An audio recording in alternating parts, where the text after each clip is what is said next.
서울 한복판에서 일어난 도저히 믿을 수 없는 이 참사에 대해 오늘도 많은 시민들의 애도와 추모가 이어졌습니다. 안진용 기자님. 네, 이태원 사고 사망자 합동 분향소엔 헌화하려는 시민들의 발길이 끊이지 않고 있습니다. 이런 상황 속에서 또 하나 안타까운 소식이 들렸는데요. 오늘 오전 중대본이 보고한 바에 따르면 이태원 참사 사망자가 총 156명으로 한 명 늘었습니다. 네. 중상자로 분류되던 한 명이 사망자로 전환이 됐고요. 현재 중상자는 29명, 경상자는 122명으로 총 부상자는 151명입니다. 이 중 111명은 상태가 호전돼 귀가가 됐고 현재 입원자는 40명입니다. 지금 보신 것처럼 어제 밤 상황이에요. 늦은 밤까지도 이 추모 물결, 합동 분향소를 찾는 애도 물결, 시민들의 발걸음이 계속해서 이어지기도 했습니다. 그런데 이런 상황 속에 연일 논란이 되는 발언을 쏟아내고 있는 사람이 있습니다. 한번 들어보시고 이어가 보도록 하겠습니다. 그 전과 비교했을 때 특별히 우려할 정도로 많은 인파가 모였던 것은 아니고 통상과 달리 경찰이나 소방 인력이 미리 배치함으로써 해결될 수 있었던 문제는 아니었던 것으로 지금 파악을 하고 있고요. 그것이 과연 경찰의 병력 부족으로 인한 사고였는지 아니면 근본적으로 우리가 집회나 어떤 모임에 있어서 시정해야 될 것이 있는 건지 그런 것을 보다 깊게 연구를 해야 되는 것이지. 지금 다시 들어도 시청자 여러분들께서 귀를 의심하실 거예요. 이 참사의 주무부처, 책임부처입니다. 행정안전부는요. 그런데 첫날 브리핑 때 소방이나 경찰 문제가 아니다. 누가 봐도 책임 회피성 발언으로 오해할 수 있잖아요. 그렇게 들을 수 있잖아요. 근데 그 다음날 한다는 말이 결국은 우리가 대참사를 앞으로도 대참사를 면하려면 정확한 사고 발표 나오기 전까지는 섣부른 추정하지 말자는 차원에서 그렇게 했다. 글쎄요. 이 말 듣고 박성배 변호사님, 많은 시민들과 시청자분들이 그런 뜻이었구나 라고 공감할까요? 그렇지는 않을 것 같습니다. 국민을 보호해야 할 국가의 책임과 법적 책임을 혼동하고 있는 것 같습니다. 그렇다 보니까 주무부처 장관이라기보다는 법조인으로서의 발언으로 느껴지는 대목입니다. 그렇다고 국가가 이 사건에 법적 책임이 전혀 없는가? 그렇지도 않습니다. 물론 구체적인 사실관계를 토대로 형사 처벌을 가할 수 있고 국가 배상 책임을 귀속시킬 수 있는지는 아직 미지수이지만 재난안전법은 이 재난 관리 책임의 주체가 국가, 지자체임을 명시하고 있습니다. 이에 따라서 국가와 지자체는 사고를 예방할 의무가 있고 특히 재난을 예측하고 대응할 조직을 구성할 의무를 부담합니다. 그런 측면에서 법적 책임으로서도 온전히 자유롭지 못한 상황입니다. 이러한 사정까지 감안하면 행안부 장관의 발언은 어느 모로 보나 부적절하다고 할 수 있습니다. 경찰의 인원 부족, 그걸로 발생한 사고였는지 아니면 근본적으로 집회나 모임에 시정해야 할 것이 있는지 더 깊게 연구한다고요? 깊게 연구해봐야 된다고요? 경찰과 소방 배치 문제가 아니라고요? 그러면 제가 말꼬리 잡는 게 아니라 그럼 그날 헬로윈 축제를 즐기러 이태원 가신 분들의 문제라는 거예요? 아니면 그 일대 가게에서 음악을 크게 틀어놓으신 분들의 문제라는 거예요? 그 일대를 그 시간에 운전하고 가신 분은 차량 운전자분들의 문제라는 거예요? 대체 뭐가? 그렇다면 이 참사에 대해서 156명이 안타깝게 목숨을 잃은 참사에 대해서 누가 책임을 지라는 겁니까? 누가 책임이 있다는 겁니까? 그런데 논란이 더 거세지니까 오늘 입장문이란 걸 뭘 냈어요? 어떤 내용이 담겨 있습니까? 김현주 평론가님. 네, 그 문제시되는 발언은 바로 그 참사 다음 날인 그제 브리핑에서 이상민 장관이 발언한 내용이었습니다. 네. 이것이 여러 가지 이야기들을 몰고 오자 설명 자료라는 것을 냈는데요. 네. 거기에 뭐라고 되어 있는 거 아니 재발 방지를 위해서 정확한 사고 원인 파악하는 것이 중요합니다만 국민들께서 염려하실 수도 있는 발언을 하여 유감스럽게 생각합니다. 라고 되어 있었습니다. 국민들께서 염려하실 수도 있는 발언을 하여 누가 유감스럽게 생각하는지 주체가 좀 막연하게 표시가 되어 있죠.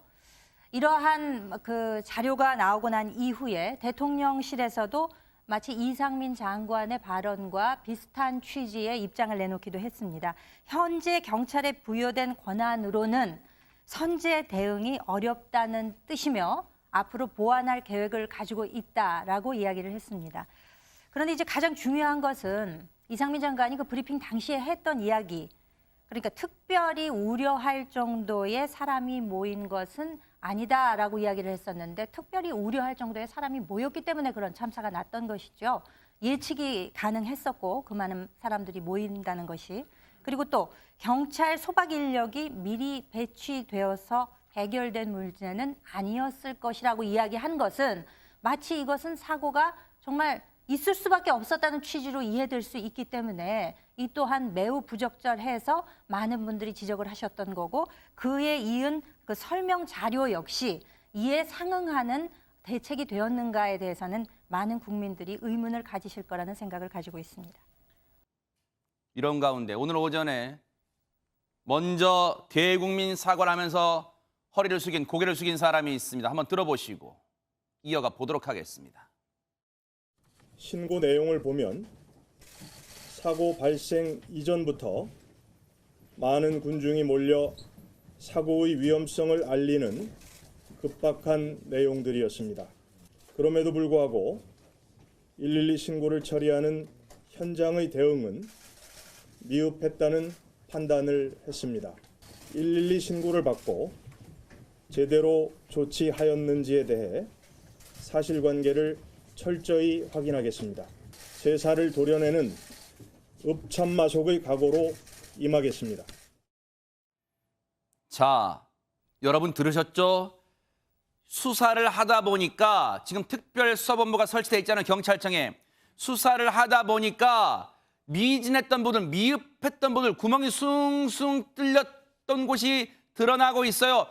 10시 15분에 애초 29일, 10월 29일 밤 10시 15분쯤 첫 신고가 들어왔다고 그때 알려졌지만 언론 보도도 그렇게 났지만 브리핑 내용을 토대로 그런데 그 전부터 신고가 들어왔다는 거 아닙니까? 박성배 변호사님.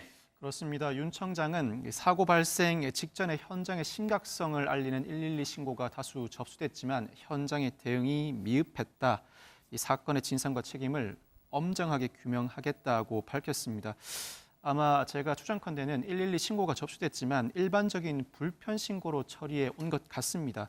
현장에 나가봤지만 딱히 당장 사고는 발생하지 않았으니 특별한 조치 없이 돌아가기를 반복하지 않았을까 싶은 생각이 드는데 이 상황은 애초에 국가지자체, 경찰 등이 많은 인파로 인한 재난을 예상하고 대비책을 세워두지 않았기 때문입니다. 적극적인 대처로 예방하여야 한다는 관점 자체가 부재한 상황이다 보니 이 통상적인 112 신고 처리 수준에 그쳤던 것 같습니다. 네.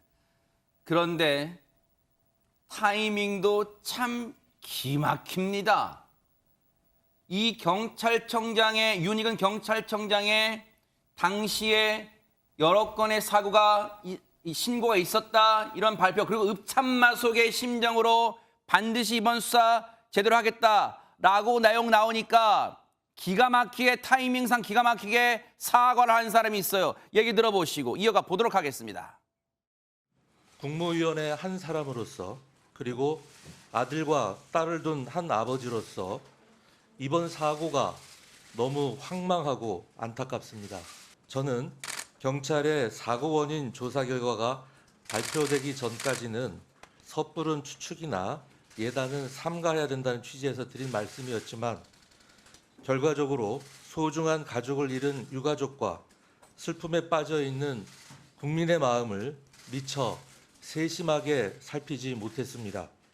국가는 국민의 안전에 대해 무한 책임이 있음에도 이번 사고가 발생한 것에 대해 국민 안전을 책임지는 주무부처 장관으로서 이 자리를 빌려 국민 여러분께 심심한 사과의 말씀을 드립니다.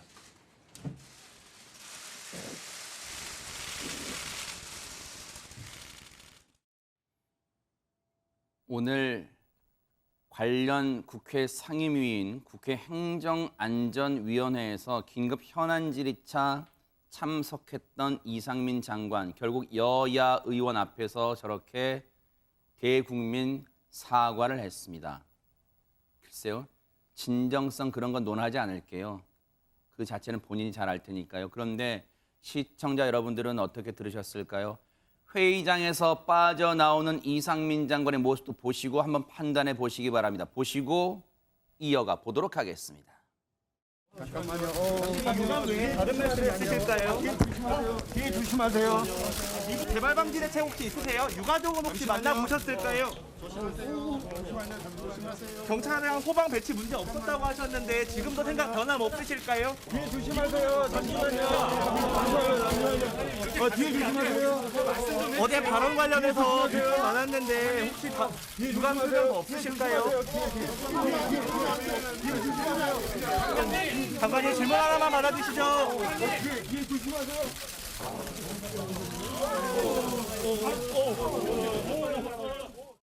김현주 평론가님, 설마 그래 하도 너희 언론들이 사과하라고 하니까 내가 대국민 사과는 할게 이런 건 아니겠죠?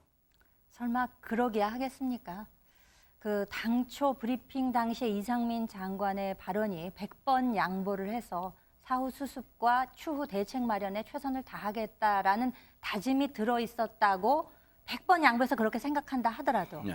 이번 사고에서 지금 156명이 돌아가셨습니다. 156명이 사망을 하셨다는 거는 그 가족들에게는 내 자식과 내 손자와 내 친지, 내 친구를 다시는 볼 수 없게 됐다는 얘기거든요. 네.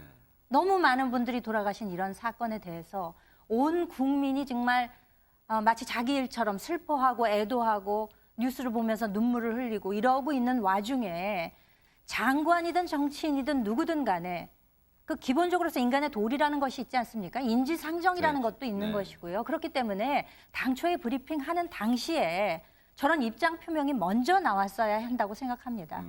그리고서 이후에 어떻게 수습하겠다라는 이야기가 나왔어야 분명히 맞는 것이었는데 그 당시로서는 국민들이 이해할 수 없는 이야기를 뱉고 나서 그 이후에 또 사과라고 하는 것이 사과답지 않은 사과를 했기 때문에 오늘 이제 저렇게 발언을 하는 것도 오히려 진정성이 의심되는 그런 지경에 이르는 것 아니겠습니까? 네. 누구나 다 인간으로서 가지고 있는 보통의 감정, 그에 기반해서 무슨 일이든지 해야 한다고 생각합니다. 그러니까요.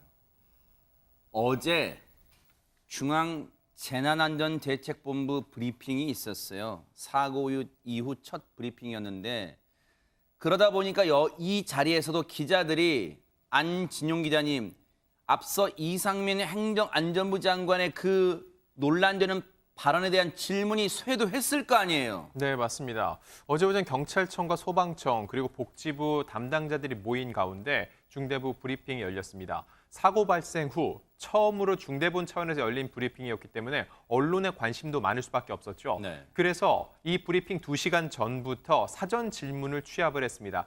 약 10개가량의 질문을 취합을 했는데 그중 대다수가 안전인력 배치로 사고를 막을 수 없었다는 이 이상민 행안부 장관의 발언과 관련된 것이었다고 합니다. 네. 그런데 중요한 건 이 브리핑, 첫 브리핑이어서 궁금증이 많을 수밖에 없는데 20분이라는 시간 제한 규정이 있었습니다. 그래서 사전 질문 다수가 브리핑에서 생략될 수밖에 없었고요. 절반도 안 되는 질문만 받은 뒤 브리핑을 종료하려고 해서 현장에서 기자들의 항의가 이어졌습니다. 그런데 어제 이 브리핑에서 행정안전부, 지금 이 그래픽의 가운데 있는 사람입니다. 마이크 앞에 있는 사람. 저 차관인데 발언 또한 논란을 빚고 있습니다. 어떤 발언인지 들어보시고 이어가 보도록 하겠습니다. 사고 대응 인력은 없었던 것인지 말씀 부탁드립니다. 오늘 이 자리에서 답변되지 못하는 내용들은 저희가 따로 서면으로 답변 드리도록 하겠습니다. 그 질문 나오면 다 소화를 해야 되는 건가요? 시간 되는 데까지는 진행할 예정입니다. 기자들이 궁금하면 다 질문을 해야 되는 건가? 뭐 그런 뜻인가? 어떻습니까? 그리고 저는 지금 저 차관이 현재 재난안전관리본부장도 겸하고 있습니다. 어떻게 보면 실무에서 제일 그 책임자라고 할 수 있는데 이분이 행정고시 출신이에요. 그리고 얼마 전에 행안부 대변인도 했던 분입니다. 네. 그러면 지금 기자분들이 물어보는 것은 국민들이 물어보는 거예요. 이 사고에 대해서 지금 온 국민뿐만 아니라 세계에서도 지금 관심을 갖고 있는데 질문에 대해서 성실히 답변을 해야 될 의무가 있음에도 불구하고 두리번거리는 모습에 대해서 제가 다 정말 그 어떻게 민망한 지경에 이를 정도의 그런 지금 답변 태도를 보이고 있지 않습니까? 그러면 뭐예요? 답변하고 싶은 것에 대해서만 답변하겠다는 거예요?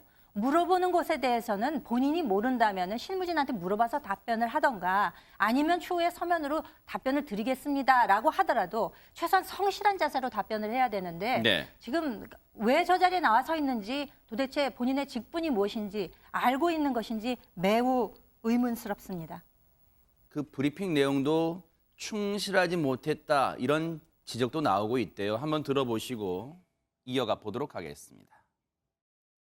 10월 27일 용산경찰서 보도자료를 보면 이태원 현장에 200명 이상 인력을 배치한다고 했는데 그 인원이 137명으로 조정된 이유와 근거가 무엇인지 궁금합니다. 지금 질문 주신 내용에 대해서는 최초에 이제 200명을 배치하겠다는 그 계획에 대해서는 제가 지금 처음 듣습니다. 박성배 변호사님, 경찰청에서 처음 듣는데요. 지금 저 오승진 경찰청 강력범죄수사과장은 최초에 200명 배치하겠다는 계획, 저는 처음 듣는데요. 이건 어떻게 바라봐야 됩니까? 앞서 용산경찰서가 지난달 27일에 이 인파가 10만 명 이상 몰릴 것을 예상해서 경찰 200명을 투입하겠다고 보도자료를 배포한 바가 있습니다. 이어서 이태원 참사가 발생한 지난달 29일 경찰 137명이 투입됐습니다. 어제 중대본 브리핑에서 관련 질문이 나오자 보신 것처럼 오승진 경찰청 강력범죄수사과장 최초 경찰 200명 배치 계획은 처음 듣는다는 발언을 합니다. 한편 홍기현 경찰청 경비국장이 기자간담회에서는 사흘 동안 배치되는 인력을 연 인원으로 계산하다 보니 200명 이상이라고 표현했다고 설명하기도 했는데 어쨌든 경찰 내부에서도 통일된 입장을 내놓지 못한 것입니다. 이 브리핑에서 사실관계를 국민들에게 소상하게 설명하는 자리라면 사실관계를 온전히 파악하거나 현실적으로 어려운 경우 관계자를 동석시킬 필요가 있습니다. 제대로 된 준비를 하지 못한 채 기본적인 사실관계를 파악하지도 못한 채 브리핑 자리에 나섰다는 비판을 면하기 어려울 것 같습니다. 행안부 연일 구설되는 발언을 했었죠. 그런데 이 입 때문에 논란이 되는 사람이 또 있습니다. 한번 들어보시고 이어가 보도록 하겠습니다. 저희는 전략적인 준비를 다 해왔고요. 구청에서 할 수 있는 역할은 다 했습니다.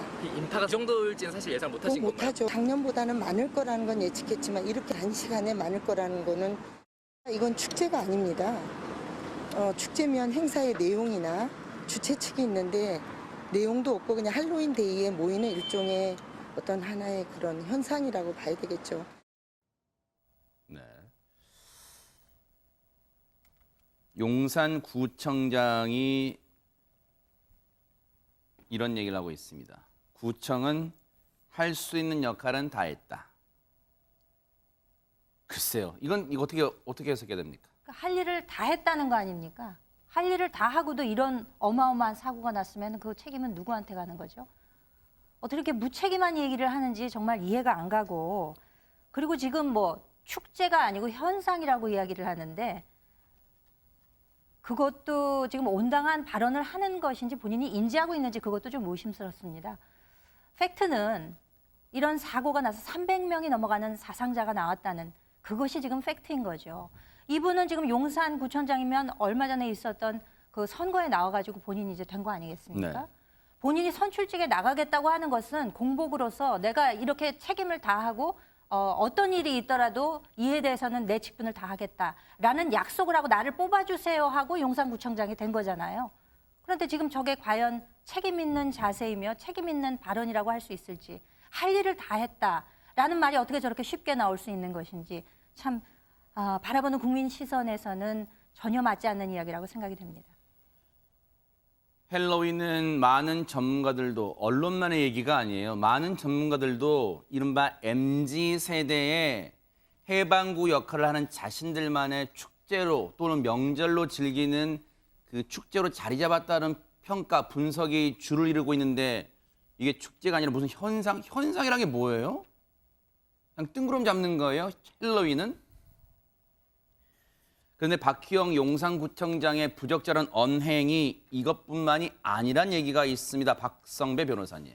이 박 부청장은 이태원 사고가 소방청에 처음 접수된 지난달 29일 밤 10시 15분으로부터 18시간이 지난 지난달 30일 오후 4시에서야 공식 입장을 내놓습니다. 이를 두고 무대책 행정이라는 비판이 일자 용산구가 나섭니다. 이 박 구청장이 사고 당일 밤부터 비상대책회의를 열었다면서 이 사고 수습이 우선이라는 구청장의 신념에 따른 것이라고 해명했습니다. 이어서 사고 발생 이후에는 박 구청장 각종 SNS를 일제히 폐쇄했고 심지어는 구청장과의 소통 공간이죠. 열린 구청장실도 이용을 중지시켰습니다. 이를 두고서도 책임자가 소통 청구를 막았다는 비판이 쏟아지자 또다시 용산구가 나섭니다. 사고 수습에 집중한 조처라는 해명이었습니다. 비판 여론이 거세지니까 다시 입장을 내놨다면서요, 안진용 기자님. 네, 박희영 용산구청장은 이 이태원 참사 나흘 만에 공식 입장을 내고 사과의 뜻을 전했습니다. 그 내용을 보면은 먼저 관내에서 발생한 참담한 사고에 대해서 구청장으로서 용산 구민과 국민 여러분들께 매우 송구스럽다고 사과를 했고요. 아울러 지금은 사망자와 유가족을 위한 추모와 위로의 시간이고 장례 절차 및 부상자 치료 지원 및 사고 수습에 만전을 기할 시기라면서 구청장으로서 모든 행정력을 동원해 부족함이 없도록 최선을 다해 수습하겠다고 덧붙였습니다. 또한 애도 기간이 끝나고 사고 수습이 완료되면 구청 차원에서 사전 대응에 미흡한 부분이 없었는지 꼼꼼히 살피고 향후 면밀한 대책을 수립하겠다는 입장을 거듭 밝혔습니다. 그런데 여기서 말문이 막히는 일이 또 있습니다. 참사가 벌어진 게 엊그제 토요일 10월 29일이었잖아요. 근데 다음 날인 10월 30일에 술자리를 가진 국회의원이 있었습니다. 김진휘 변호사님. 다름이 아니라 이제 말씀드리는 그 사람은 바로 더불어민주당 의원의 서영석 의원의 일입니다. 그래서 이 행동이 좀 문제가 되고 있는데요. 이 서 의원은 지난 30일 경기도 파주에서 지역 당 의원들이 이제 참석하는 워크숍에 이제 참석을 했고 그 워크숍에는 이제 서 의원뿐만이 아니라 지역 시도 의원을 비롯해서 60여 명이 이제 참석을 했습니다. 이 사람입니까? 네네. 그래서 이제 이 서 의원이 이 워크숍에 참여를 할 당시에 SNS에다가 이제 글을 올리긴 했습니다. 이제 올린 글은 삼가 고인의 명복을 빌며 사랑하는 가족과 친구를 떠내보낸 분들에게 깊은 애도를 표합니다라고 이제 글을 올리긴 했습니다만 이제 이렇게 워크숍에 참여를 해서 이 워크숍에서 뭘 했냐면 이들이 이제 족구를 했다고 하고 그다음에 또 이제 심폐소생술 교육을 받고 그다음에 술자리를 가진 걸로 이제 알려졌습니다. 그리고 또 심지어는 그 이후에 술자리 가진 이후에 포천의 한 식당으로 자리를 옮겨서 또다시 이제 술자리를 가진 것으로 알려졌습니다. 근데 지금 이 날은 이렇게 워크숍이 있었던 날은 정부가 이 참사와 관련해서 11월 5일까지를 국가 애도 기간으로 지정을 하고 사망자들에 대한 추모 계획을 발표를 한 날이기도 합니다. 그리고 또 뿐만 아니라 지금 이제 그 박홍근 원내대표 역시도 당분간 불필요한 공개 활동이나 사적 모임은 자제를 하고 또 음주라던가 취미 활동을 좀 자제를 해달라라고 이렇게 분명히 당부를 했음에도 불구하고 지금 이 서 의원 같은 경우에는 원래 잡혀 있었던 일정이다라고 하면서 워크숍에 참여를 해서 뭐 이렇게 술자리를 가진다던가 이런 비판을 받을 만한 행동을 이어간 것입니다. 어떻게 봐야 될까요? 그래서 이제 이 서영석 의원이 본인의 SNS에 해명해 놓은 것을 보면은 이미 이제 차를 출발시켰는데 당에서 지침이 내려왔다는 거예요. 차를 출발시켰는데 지침이 내려왔으면 어쩔 수 없이 뭐 당원 관리 내지는 지역구 관리를 위해서 이제 예정되어 있었던 워크숍은 진행을 했더라도 최소한 음주하고 이런 장면들이 노출시켜서는 안 되죠. 음주를 해서도 안 되고 국민 애도 기간인데 그 모임을 양해를 구하고 뒤로 수년을 하거나 무슨 조치를 취해야 됐었지 않나라는 생각은 당연히 드는 것이고요. 그리고 민주당 차원에서도 지금 그 당사의 그 백월도 흰천으로 가리고 박홍근 원내대표를 비롯해서 앞으로 이게 좀 자제를 하라라는 당부가 미리 내려왔음에도 불구하고 지금 1차 아니라 2차까지도 가서도 저렇게 술자리를 가졌다는 거예요. 저러면서 이제 미소 지으면서 사진까지 찍으실 정신이 과연 있었는지 이것이 과연 국민 눈높이에 맞는 일인지 그렇기 때문에 민주당의 이재명 대표가 이제 어제 당내 그 윤리감찰단에다 감찰을 지시를 했다고 합니다. 당 공보국의 언론 공지를 통해서 이 내용을 알려서 앞으로 아마 본인의 소명을 들으면서 이 해당 술자리가 왜 있어야 됐는지에 대해서 이제 조사를 한다고는 하지만 정말 왜들 이런 일들을 하는 것인지 참 참담한 심정입니다. 앞서도 저희가 짚었습니다만 책임 회피성 그리고 면피성 발언으로 일관하는 정부와 지자체 탓에 정작 미안한 마음은요, 우리 시민들의 몫이 되고 말았습니다. 너무너무 안타깝고 참 어이가 없는 그런 상황입니다.